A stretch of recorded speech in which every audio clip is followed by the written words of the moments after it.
అబ్బో ఇక్కడ కేజీ చీరలు కొంటే అర కేజీ చీరలు ఫ్రీ అంట. మంగళ్య షాపింగ్ మాల్ కేజీల్లో సేల్ టన్నుల్లో ఆనందం.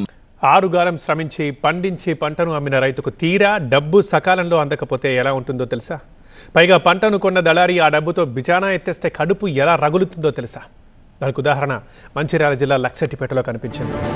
మంచిర్యాల జిల్లా లక్షెట్టిపేటలో కడుపు రగిలిన రైతులు దళారి ఇంటిని ముట్టడించి ఇంట్లో వస్తువుల్ని దగ్ధం చేశారు. 10 కోట్లకు పైగా డబ్బెగ్గొట్టి ఏడాది క్రితం పరారయ్యాడు అక్కనేపల్లి శ్రీధర్ అనే దళారి. అప్పటి నుంచి పోలీస్ స్టేషను నాయకుల చుట్టూ తిరిగి అలసిపోయారు రైతులు.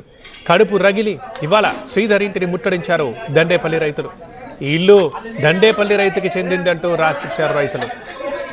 ఆక్రోశంతో ఇంట్లోని వస్తువులు బయటకు విసిరేశారు. కొన్ని వస్తువులకి నిప్పు పెట్టి తమ కోపాన్ని ఇలా చూపించారు. వ్యాపారి ఇంటి నుంచి గాంధీ చౌరస్తా దాకా ప్లకార్డులతో నిరసన తెలిపారు. డబ్బు తిరిగిప్పించాలంటూ గాంధీ విగ్రహం ముందు బైఠాయించి నినాదాలు చేశారు.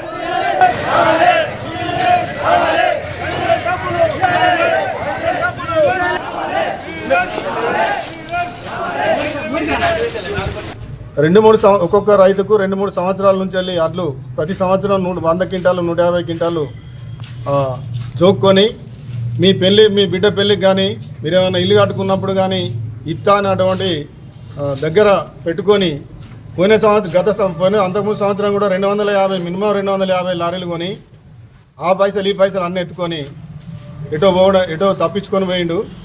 పోయిన సంవత్సరం నుంచి వెళ్ళి మేము రైతులం ఆవేదన పడకుండా చాలామంది ఆత్మహత్యలు చేసుకుంటా అన్నా కూడా మేము రైతులందరం కలిసి కుమ్ముక్కడిగా ఒకరికొకరు ధైర్యం చెప్పుకుంటూ ఇన్ని రోజులు ఆగడం జరిగింది. కాబట్టి ఇప్పుడు ఇక ఓపిక నశిస్తలేదు. దండపల్లి గ్రామానికి చెందిన వడ్ల వ్యాపారి అక్కనపల్లి శ్రీధర్ వాళ్ళ కుటుంబ సభ్యులతో కలిసి దాదాపుగా 10 నుండి 12 కోట్లతో పరాయణ వ్యక్తి అక్కనపల్లి శ్రీధర్